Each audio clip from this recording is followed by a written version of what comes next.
گفتم آره میخوره. گفت تو چقدر چوب خوردی؟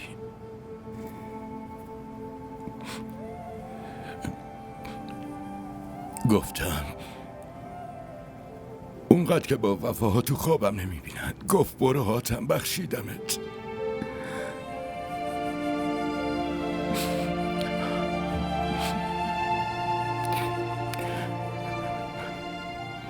بعدن شوهرش بهم گفت که قبل از مرگش ازم پرسید که وقتی گفتم حاتم احمد و بخشیدمش حس کردی از ته دل بود. بعضی وقتا آدم کسی رو میبخشه اما از ته دل نه، اصلا اینطور نیست.